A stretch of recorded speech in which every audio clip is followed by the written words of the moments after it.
Today's episode is brought to you by Munchie Mug, the world's #1 premium no-spill snack cup. Listen to today's episode for a special offer from Munchie Mug. Munchie Mug, making your life less messy. Hey everybody, welcome to Don't Make Me Come Back There. We are a funny podcast about family. My name is Dustin Nickerson. I'm a stand-up comedian and the host of the aforementioned podcast. And alongside me in our recording studio / our bedroom is my lovely wife, Melissa Nickerson. Hey there. That's when you talk, Melissa. Sorry. Guys, we are rusty.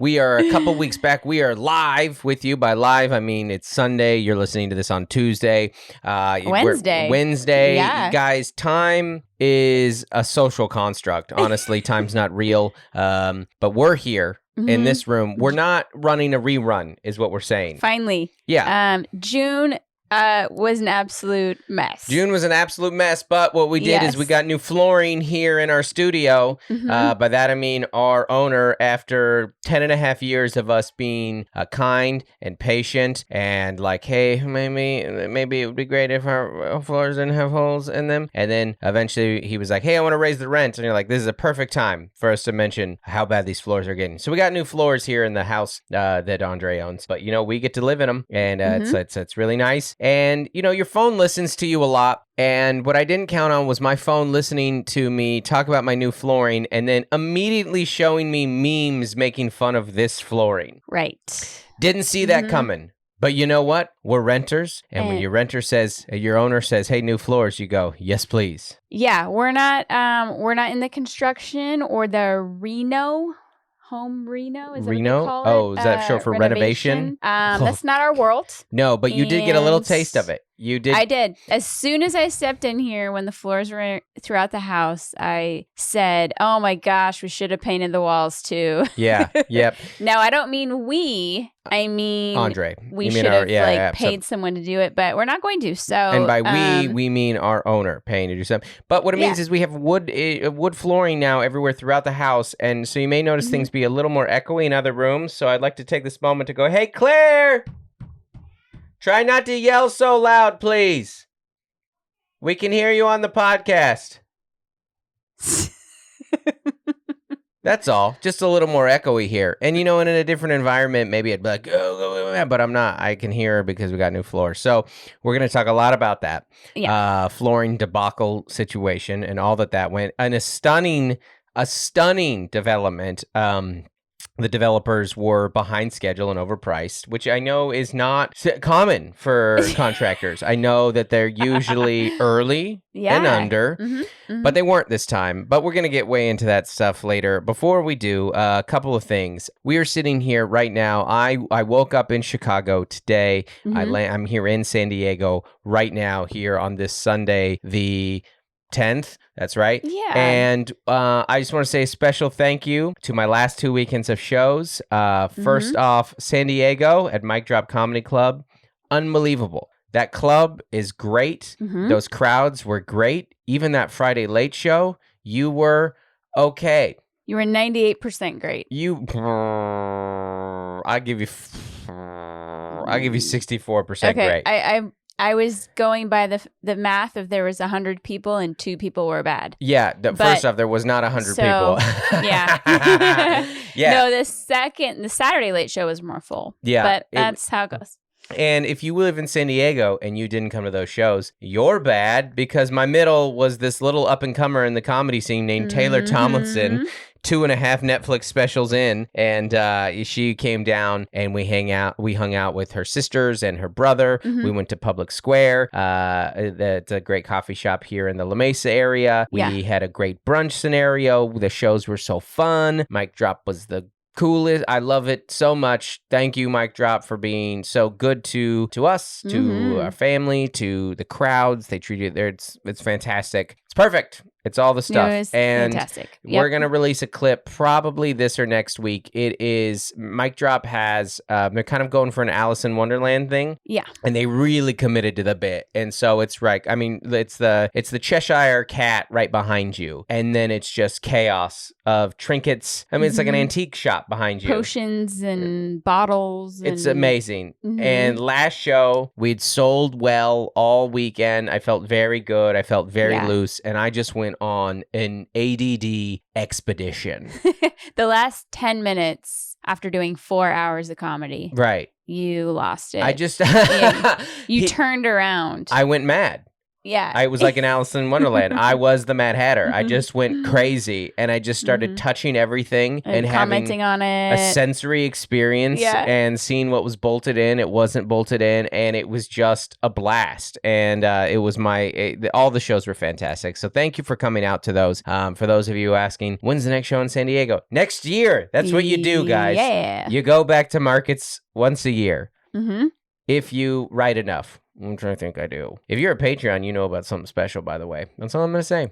Oh. That's all I'm going to say. Okay. All I'm going to say is if you are a Patreon, which is a way that you can give a little more to the pod and get a little more from the pod and all things Dustin Nickerson comedy, in addition to getting like extra merch and discounts and all kinds of stuff, you know, you get a Cameo, which I'm on Cameo, by the way. I'm on normal Cameo. If you're like, I don't want to be a Patreon, I'm on real Cameo. Patreon Cameo. So did we mention that I'm on the old Cameo? No. Yeah, go get the Cameo, guys. We got birthdays and weddings. What are we? We're past dads and grads. We're anniversaries. I'll give you a killer anniversary Cameo. I'm a comedian and an author of a marriage book. I am your guy. And I might bring this. What about like if you have a baby? Yes. That's going. Yeah. Oh, love the baby stuff. I got, And I might even bring the energy that I have right now. I don't know if you can tell right now, but I am hyped. Yeah, you're shaking. Nah, I am. I missed talking to the backseaters. I have a lot of fans out there. None of them do I like more than you, but I'm hitting my notes right now. Awesome. Things You're are dialed articulate. in. We better write it. Dialed in. Gosh, Melissa, we forgot to hit record. Oh. No. Okay. No. Sidestep.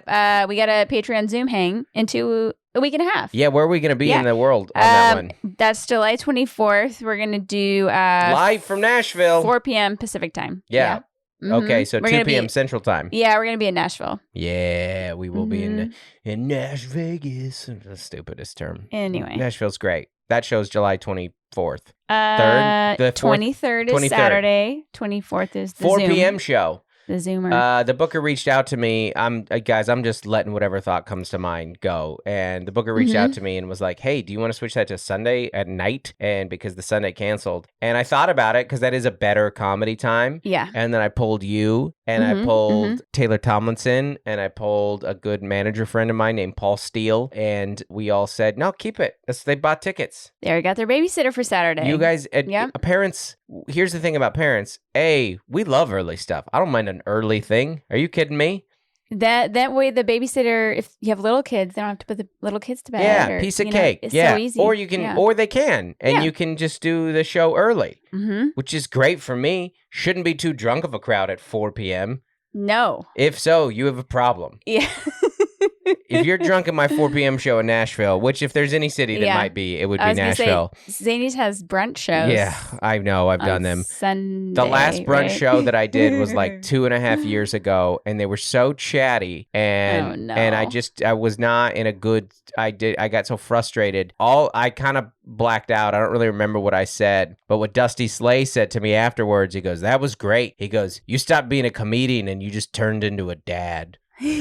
You just gave him a full dad lecture. Yeah, you had been out of town like 10 days, and you had recently had that concussion. I remember. Yeah. So, there was a lot going on. Yeah, you were just helping out a friend. Listen, there were some panic attacks on the horizon. It didn't go well. But it's, the road is hard. But we're such we have such issues as comedians. I'm like, yeah, do another set. I'll just do another set, of course. I shouldn't rest during this 1 p.m. slot. No. I should just work. No, I should do 5 sets today. Let's do 5 sets today. So anyways, do check out our Patreon if you want to know about that special thing. Yeah. Because the rest of you don't get to hear it until probably August. Okay. We'll see. I'm not good at holding in news. No. You're not. Guys, the news is... No, I'm just kidding. I was like, it's almost August. So you just hold tight. Yeah. That's true. And I've got 2 weeks of intense touring / family vacation that we take off for in the morning. Before we get to that, so thank you everyone that came in San Diego. Chicago, spectacular. 5 days of shows, right? Wednesday, Thursday, Friday, Saturday. 4 days of 4 shows. Days, 5 shows. 5 shows. Ton of shows. And I think that's the most I've ever headlined in a market before. I think so, especially in a row. But yeah. Oh, yeah, that's what I mean. Like, Yeah. I don't think I've ever done 5 shows in a weekend. I've done some 4 shows, and I've done plenty of 3s and 2s and one-nighters and stuff like that. But 5 shows, all of them sold well. Chicago, you guys were late buyers. Late. I'm going to tell you, okay, for those of you who are planning to come see Dustin Nickerson comedy, let me, you know what? On the old seasonal headliner tour? On the seasonal headliner tour right here. I'm just going to go, I'm going to be real with you, as real as I can. I'm going to tell you which shows you can procrastinate on, okay? We're doing that currently with a couple bands. Yeah. And we need to make decisions as well and just buy the tickets. Yeah, this Wednesday, I'm at the San Francisco Punchline. You can probably buy that day of. I'm just going to be real here. Huntsville, you can buy after the show. We're not going to sell a lot of tickets in Huntsville. Nashville will sell out. Probably. It sold out last time. Yeah. On the 23rd. And Appleton on the 29th and 30th, plenty of seats there. Okay. Phoenix is selling well on the 31st of July, but that's the biggest comedy club in America. There'll be plenty of rooms. Yeah. Right. August 11th, Sacramento. I wouldn't wait. I'm just saying, I wouldn't wait. Bakersfield, 8/13, and that's probably going to sell out too. Awesome. I'm just telling you that right now. Now, the 14th in Oxnard, California, I mean, to say there are available tickets, I mean... Is it an understatement? Right now, if we were to do the show right now, okay, it would be like we were a whitewater raft in the ocean. We're a small group in a huge room. So, tickets available. All those, and same with August 17th in Irvine. Yeah, those are big rooms. Big rooms. Seattle, we've already sold out 2 of the shows. The Saturday shows on the 27th are already sold out. So the 26th, those will move. Spokane on 8/28, probably going to be okay to procrastinate on that. And then I would say August 31st in Raleigh, September 1st in Charlotte, September 2nd and 3rd in Indy, September 4th in Kansas City, September 9th and 10th in Salt Lake City. All of those, I would say, if you're thinking about procrastinating, you probably could. I don't like that you're procrastinating, by the way. I would love you to not procrastinate, but you probably can, because there's plenty of room. They're big rooms, or we'll add shows if they sell out. Atlanta, September 16th, probably going to sell out. September 17th in Minneapolis, the early show has already sold out. There's 80 tickets left on the late show. Oh, 10 p.m. Yeah, you know. September 18th in Portland might sell out. We've already sold a lot of tickets there. After that, September 25th in Louisville, you're fine. September 29th, Houston. I would get them. I would get all the Texas shows. Yeah. I would get Houston, Austin, Dallas. We just added the Improv on October 2nd. Buy tickets to that at the Addison Improv. We also just added October 14th and 15th in Detroit, and then October 19th in Philly, and October 28th and 29th in St. Louis. And that's it. You said Detroit. It's Royal Oak. That's a suburb of Detroit. Okay. All right. Yeah. Detroit's a weird market, and that's the best club there. So that's where we play. That's where I do the joke that because I think Royal Oak is at 10 Mile, in the famous 8 Mile thing. And I was like, oh my gosh, it really got a lot better in 2 miles. I think I messed up. I think I said Minnesota instead of Michigan. I think I might have. Oh my gosh. I don't know. I think I did. You guys, Melissa. In our subscriber email. Unbelievable. Yeah. Ugh. So check all those shows out, everybody. DustinNickerson.com/shows. So Chicago, you guys were fantastic. I mean, Chicago is my favorite city to do comedy in, because they're this mix of Midwest nice and big city a-hole. And that's who I feel like I am as a person. That I am mostly kind. Oh, I had the meanest person. This is the meanest thing someone's ever done to me at a show. I don't think I told you this yet. No. Okay, so Thursday night. First sellout in the Chicago market of my career. Okay. I haven't had a lot of sellouts. How many shows have I ever sold out? Just Nashville? Like a handful. No, I think it's only Nashville. I think this is only the second show I've ever sold out ever. I mean, you sold a couple, but they haven't happened yet.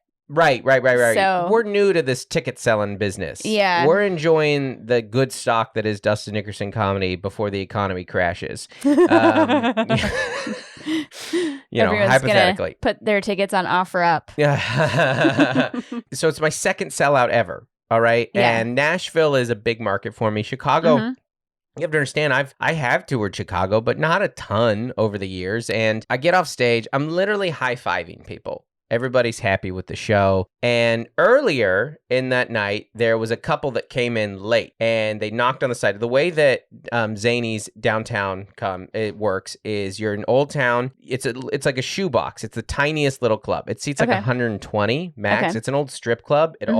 And you enter where the main door is where the stage is. Oh. And so the when you're on stage, your back is to the street. You can hear the cars and stuff. It's kind of like how Madhouse is downtown, except that's where they enter too. So once the show starts, the main entrance closes and you have to come through this like little back alley to come in. So this couple comes in and I open the door for them. I kind of smile at them. Oh my gosh. Because I'm like, if they know who I am, this is a big deal to them that I randomly opened this alley trash door to them. And they don't know who I am. And I was like, whatever, still counts. It's a sellout. And I go and I high five everybody as I get off the stage. Everybody's fantastic. And then I see that couple. Yeah. And then the girl goes, no high five from me. And I was like, oh my gosh. Like, it was like, I thought she was just like silly me. It was like a germ thing. Yeah. And then she goes, I go, oh man, even after I opened the door for you earlier and you guys earlier, I was being smiley because I'm very smiley up there. And she goes, oh, that was you? She goes, you were better at that job. And I was like, oh my gosh. And I go, and I like nervous laughed and I go, oh my gosh, why are you so full of hate? And I couldn't even think of anything funny to say. I mean, they were, if like the energy after the show, if carry me out on their shoulders was a 10, I was at an 8. Everyone was pretty happy with me. You're like, just leave. Thank God, though. Thank God it had been a good show and I had sold tickets. Because if it had been a bad show with bad ticket sales. Did you see her face during your performance? No, they were very far away, thankfully. Well, that's good. Because they came late to a sold-out show. Wow. Yeah. Anyways, that's what I'm telling you. That's what I like about Chicago, is you always know where you stand with the people. But they must have come forward. No, she told you that from the back of the room. No, she told me that. Oh, I'm sorry. That wasn't clear. As I leave the stage, I have to walk through the whole crowd. And they were in the way back. Yeah. So I'm literally setting up merch in the back of the room. And that's where they are. And they say that. So they bought a shirt? Everybody else did, baby. It's a good feeling when you get to the end of the week. It's a good and a bad feeling when you get to the end of the weekend. Because you're like, oh, I'm out of merch. Everything's sold. And then you're like, oh, I should have brought more. Well, that's like your venue size. That's the venue size. You're like, oh, we sold out so quick. Oh, I should have booked a bigger venue. Or we didn't sell out. We're going to need a bigger boat. Exactly. Jaws. Oh, I didn't know that reference off the top of my head, but yeah. Did you not? I mean, Melissa was raised very conservatively. Not off the top of my head. No. I'll be like, did you ever watch Hey Arnold? And you'd be like, no, not that X-rated Nickelodeon stuff. Not that worldly things. We were just doing Adventures of Odyssey or whatever that was. But when I was like in high school, college, you know, my mom did hit HGTV pretty hard. That's right. Charlene went down an HGTV wormhole, and we didn't see her for the better part of a couple years. No, I mean, that was just on. Yeah, no. That Charlene was just on gone. In the home. Yeah. It was constant. So when we did get cable, it was HGTV. That's what we got. Yeah. You know how some families just have like news on all the time? Charlene just had a steady white noise of home redecoration.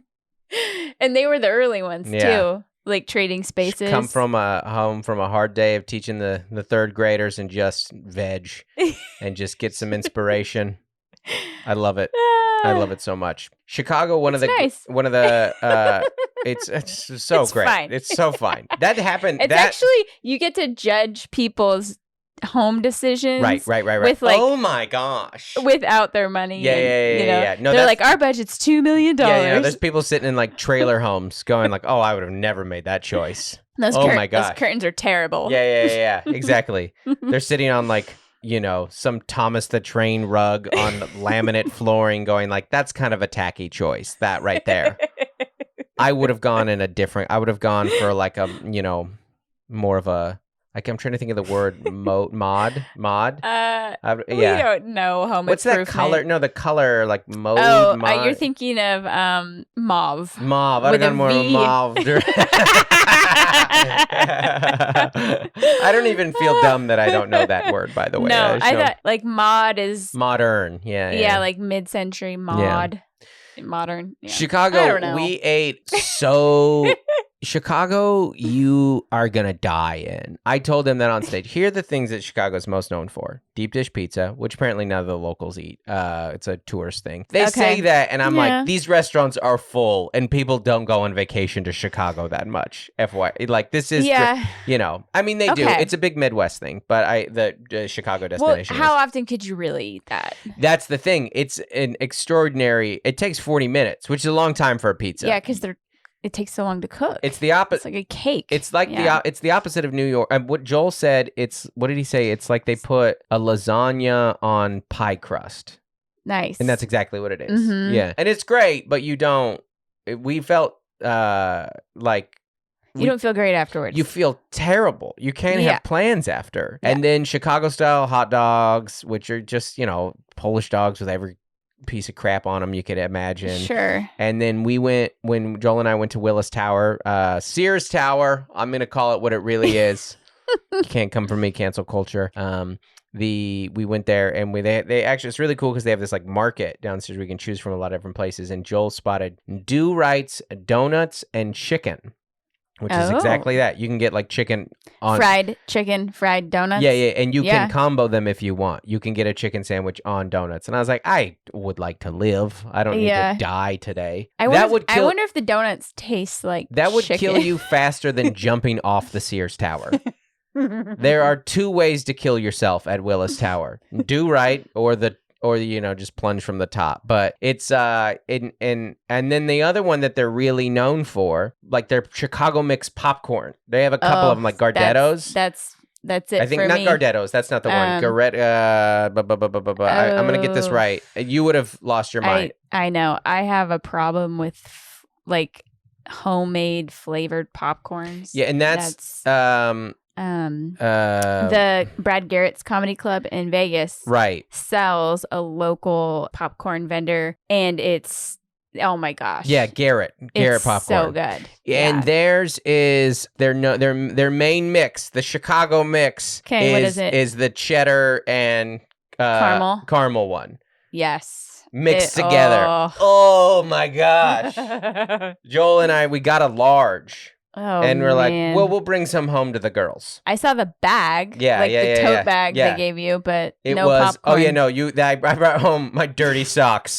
In the bag that was supposed to be for yours. You know, it was great. It was, and we were like, it's fine. And then we're like, we'll bring it to the baseball game 2 days from now. It didn't make it to the baseball game.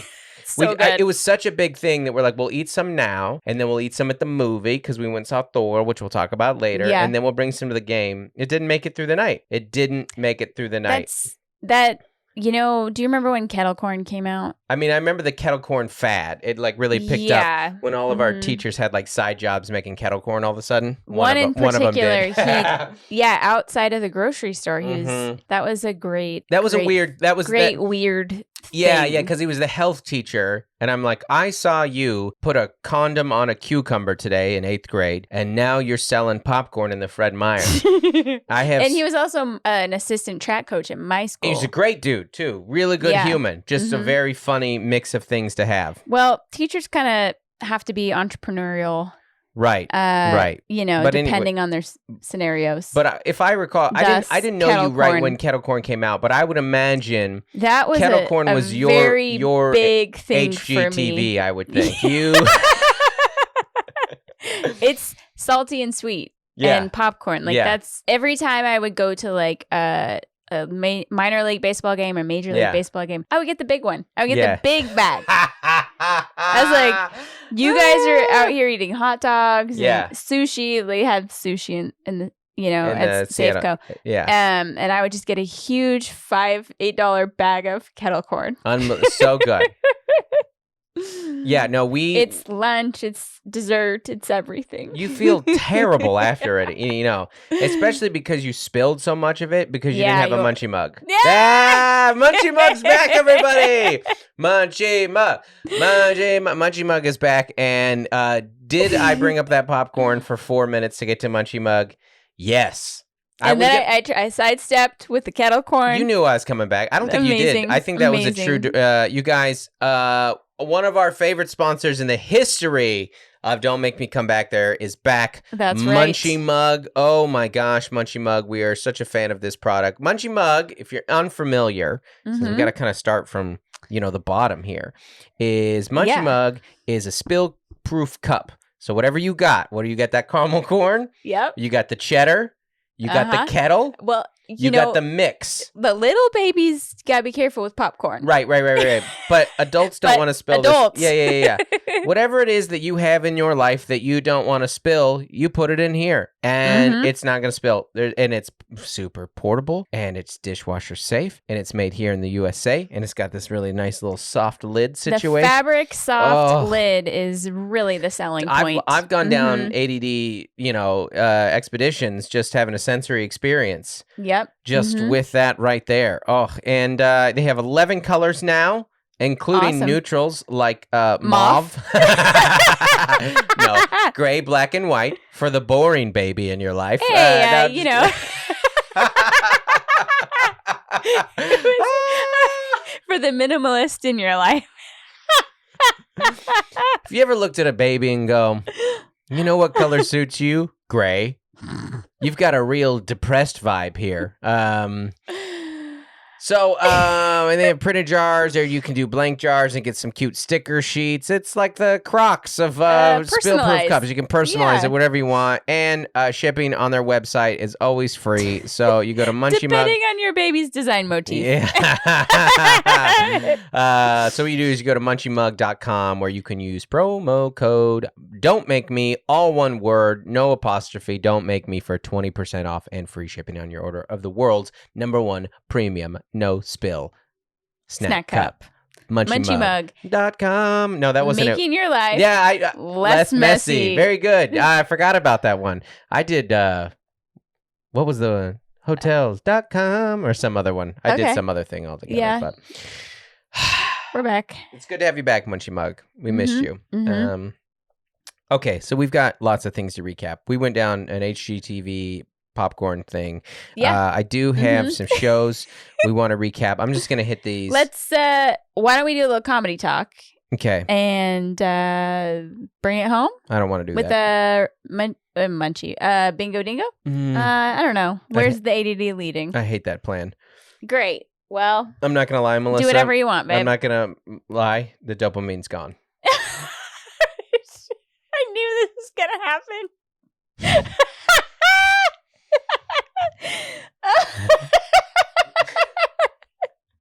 You used it all up. I'm crashing hard. Well, what are we gonna do now? I went hard for a half an hour. That was an 800, right? I couldn't do the full mile. I ran at an 800 pace, but it was That's only a half. Right. So you did a 1200. You have one more lap. Right. What are you gonna do? I don't know. Well, it'd be nice if you contributed. Fine. No, it's fine. No, I gotta. Let's do the fresh Bingo Dingo. Here we go. Oh, we got some Bingo Dingos. Let's go. Okay.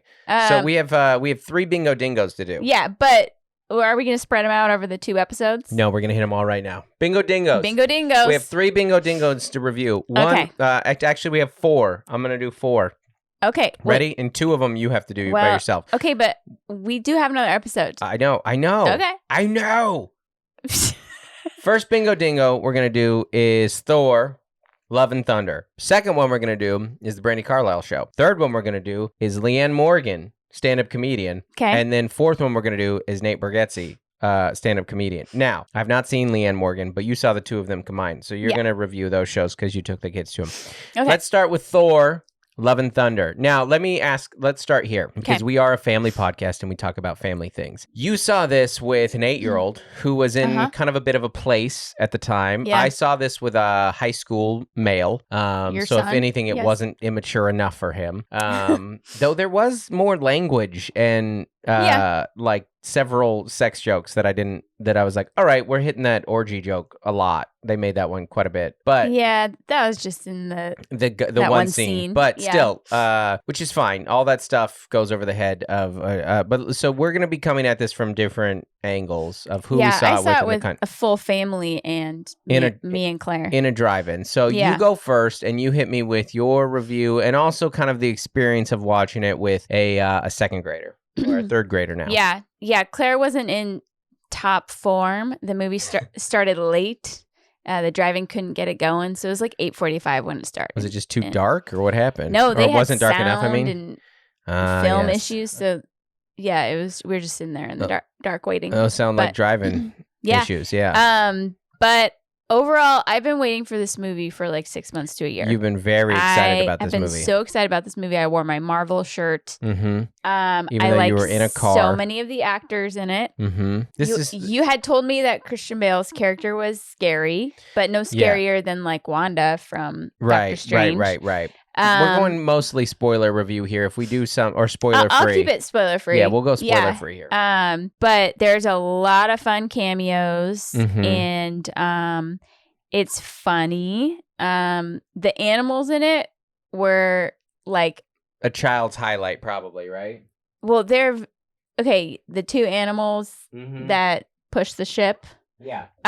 So funny. Like in a juvenile, silly way. Did Claire love that? I think she did because she's been doing that noise around the house. Our kids sound like that. Yeah, that's hilarious. Yeah, it's actually just a 15-year-old boy. Very fun. I like that they incorporated the Guardians in because that was super fun. For me, it is scary for little ones, but drive-in helps with that. You just put a blanket over their heads. And it's very easy to not get scared at a drive-in because you can literally see the outside world around you. Yeah, you're staring at the stars. Yeah, you're not you can see how this is just a movie in that scenario. And you can talk. You can be like, this isn't real. Right.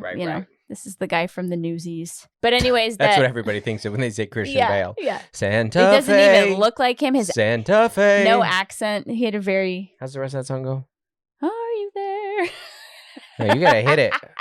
Well, I wasn't ready. Well, you started. I would start lower. 5, 6, 7, 8. So that's what they call a family: mother, father, sister, son. Aren't you glad? No one's waiting up for you.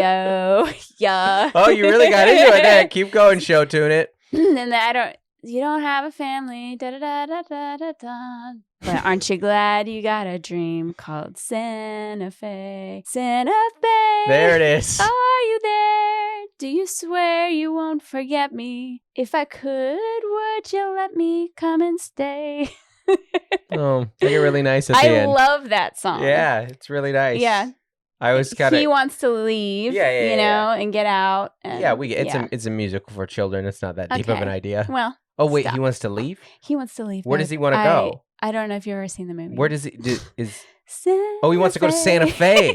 Oh, that's what Santa Fe means. I thought it was more of a metaphor. You know what? It hit. Yeah.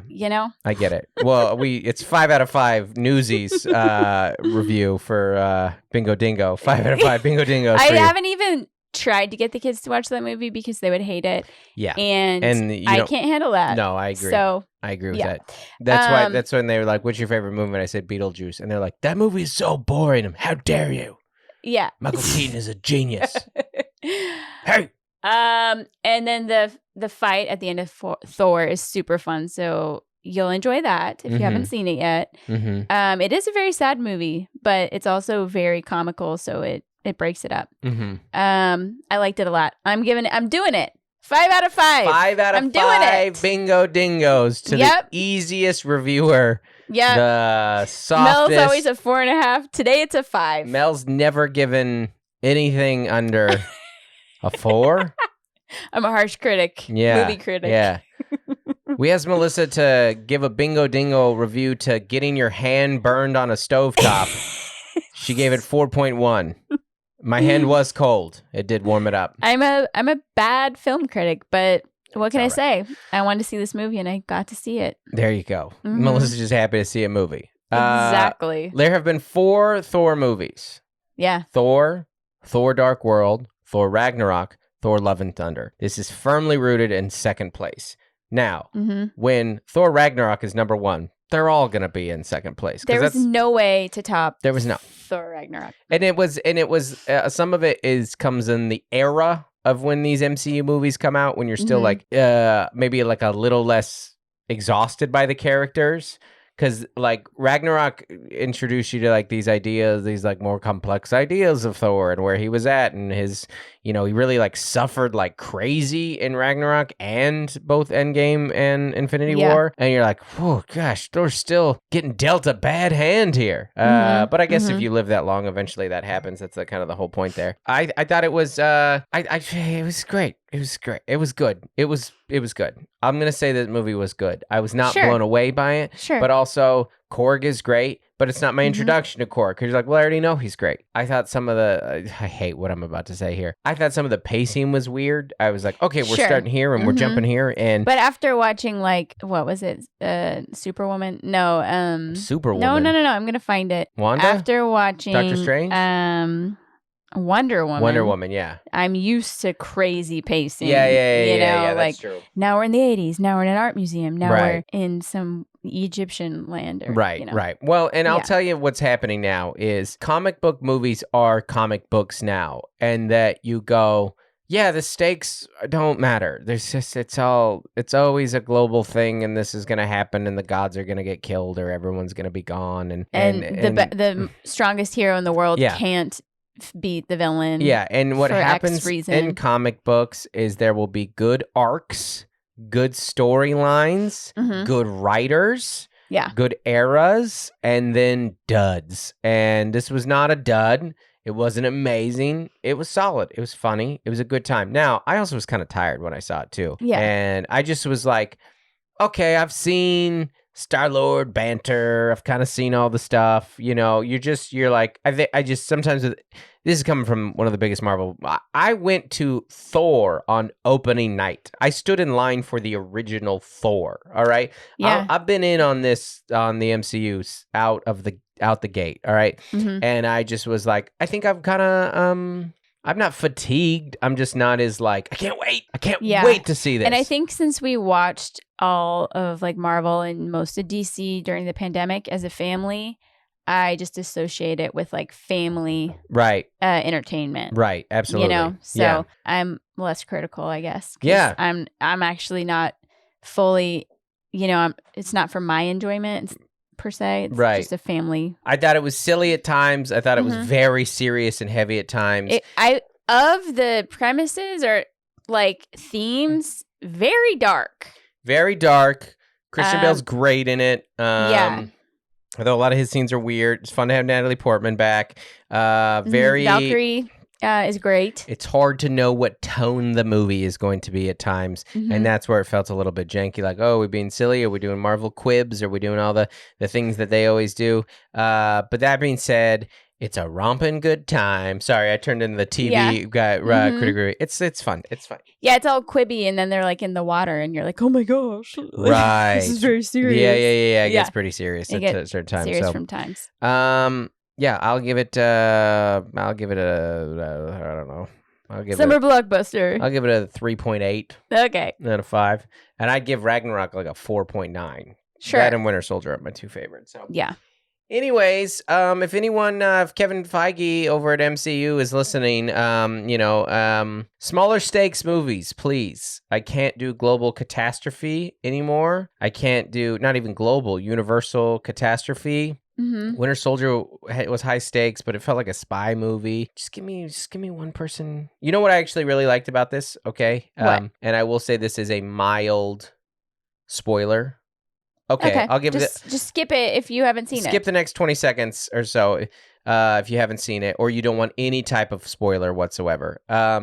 Thor gets a nice closure, though I don't think the character's done. The character's not done by any sense. He gets a nice closure in a way that I didn't see coming. No, I think it was a lot more heartwarming than I expected. Because they're doing the thing now where they have to give closure to some of their big characters, their big actors. And Robert Downey and Iron Man got peace. He died. He got to sacrifice and die, the hero. Yeah. And Cap got the best send off. He went back in time and got to be with Peggy and all that. And this one with Thor went in a very different direction that I didn't see coming. So there you go. And also Star-Lord.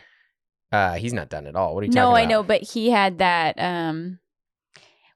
He had closure that he was, he was trying to lead Thor in that.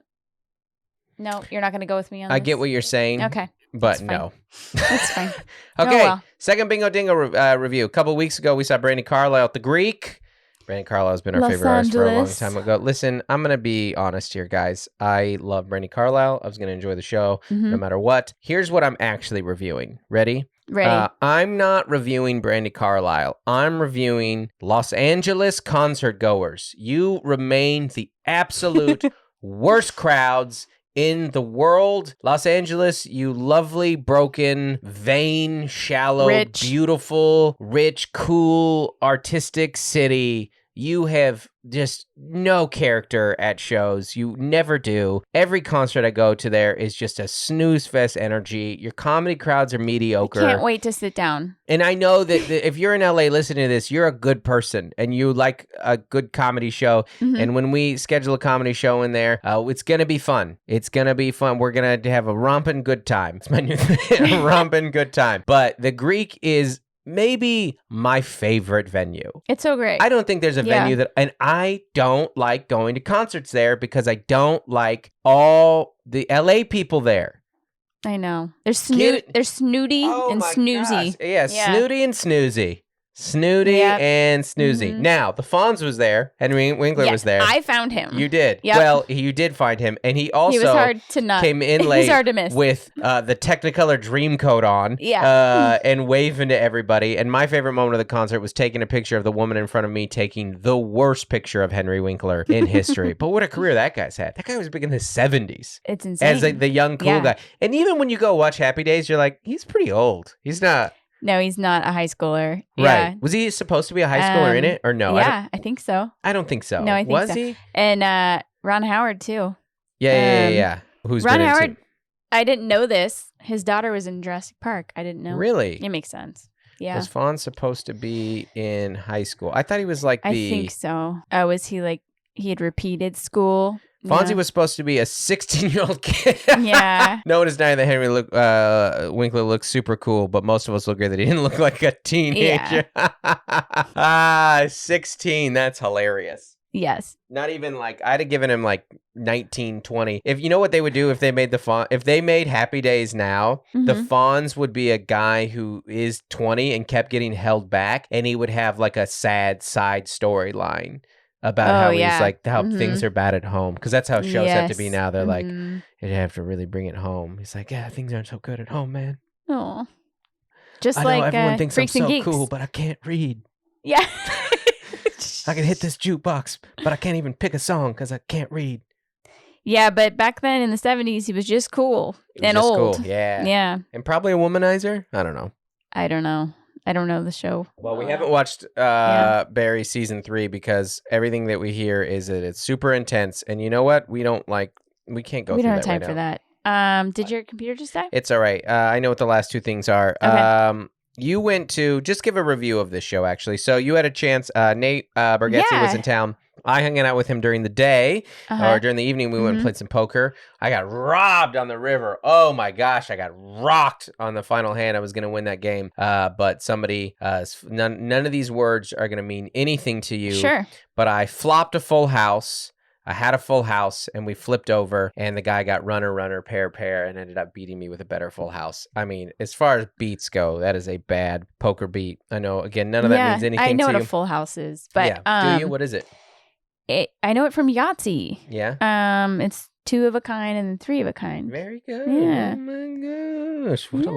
Melissa has actually a crippling gambling addiction. It's It's not great, but we're working through it. It's based in popcorn. But we were all going to go to the show, and then the fair, we're going to talk more about the floor debacle on the next episode. Really, this episode is a two-parter. It's you getting this, and we're gonna hit unrecord here in about 3 minutes, and then get back into the next one. But so I've seen 2 comedy shows at fairs. At the San Diego Fairgrounds. At the Del Mar Fairgrounds. I saw Gaffigan a couple years ago with the big kids. With Ted Alejandro as opening. And this one was kind of a dual show. Yeah. Well, 3 comics. Nick Vicky. Nick, and then who I've seen and hung out with before, and then Leanne Morgan and Nate Bargatze. And I saw Nate, I don't know, in the winter or in the fall. You saw Nate, at the Balboa. At the Balboa. So it was fun to see like the progression of his hour. Oh, it's so good. He was just rebuilding it. Right. And so that was great. So fun. And I took the big kids again since Claire was sick. I hadn't seen Leanne live, just like on Instagram. Yeah. And I loved her. It was very fun to see her around Nate's audience. And Nate did a lot of like fair riffs and stuff. Oh, did he? Like he called his dad before the show and was like, "Dad, remind me," because he does stuff about how they didn't go on vacations and how going to the fair like was their vacation. Hilarious. And Leanne too had that great opening line about she played a fair in Tennessee, but there was a cow giving birth like a stall over, and nobody was at her show. Yeah, this is when she was she's like, I was the beginning of I couldn't get booked in court. I couldn't. Melissa is a doll. She is a doll. Your children are so sweet. She is she's just everything she says is so funny to me. Yeah. And so we were all dying because she goes through her 3 kids in her act. And we have 3 kids and 2 of them were there. And she has a joke about letting her baby play with knives. And which I just was extra tickled by because my daughter had a butter knife and got me in the eye with the butter knife incident of 2014. She was born in 2014, so it was probably 2016. So that long ago. Melissa still complains about that eye pain. She's so dramatic with it. Now, was she on and off blind in one eye for the better part of 6 to 12 months? Sure, but you don't milk it. It was years. Here we go. Here we go. Recurrent corneal erosions can be like that, Dustin. Is actually proven to be an injury.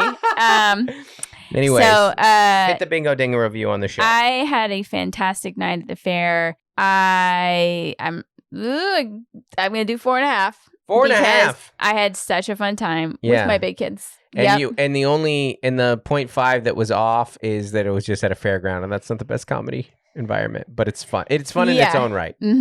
Also, let me tell you, Sandy, listen, I've been to some fairs, and we grew up going to the Fair of Fairs. It's the biggest fair west of the Mississippi. It's called the Puyallup Fair. They call it the Washington State Fair. Shut up. No, that's not. You can do it at a truck. You can do it at a gallop. You can do it at a rate that your heart won't palpitate. So don't be late. Do the Puyallup. So it's it's a massive fair. It's huge. So many hot tubs. All the hot tubs that you could ever get. San Diego Fair is kind of like one strip. Yeah. But Puyallup is huge. But Puyallup is a proper, like, trashy fair. The Del Mar Fairgrounds is on the ocean. Yeah, you're in one of you're not just in pricey San Diego. You're in the expensive area. It's a classy fair. It's a classy fair, which shouldn't even exist. No, because most it's like fairs a pig in a tuxedo. It does not like work. At a farm. Yeah. Yeah, and this is like a really nice area. Yeah. It's a racetrack too, so that's got to change the clientele. Yeah. I don't know. It's a classy fair. It's fine china in a trailer home. It doesn't make sense, and yet you still got the 4.5. Easiest reviewer ever, buddy. Thank you so much, everybody. We'll see you next week, a.k.a. about 4 minutes from now when we record the next one. Thanks, everybody. All right, bye. Hey, folks, want to give a special shout out to our Essential as Oils patrons. That's our $25 a month and up tier. That list is Averill Griffiths, Jessica Sewell, Rachel Kennedy, Code to Grow, Dave Hoagland, Demarius Diaz-Stevens, Nicole Carraz, Tiffany Payne, Farrah Journey, David and Melissa Cox, Isaac Tarrin, Lori Amos, Carrie Teague, The Forgotten Friend Reptile Sanctuary, Jordan Cowan, Courtney Eibling, Juliana Smith, Bonnie Galliando, and Jennifer Ashley Downs. Thank you guys so much for what you give to the pod.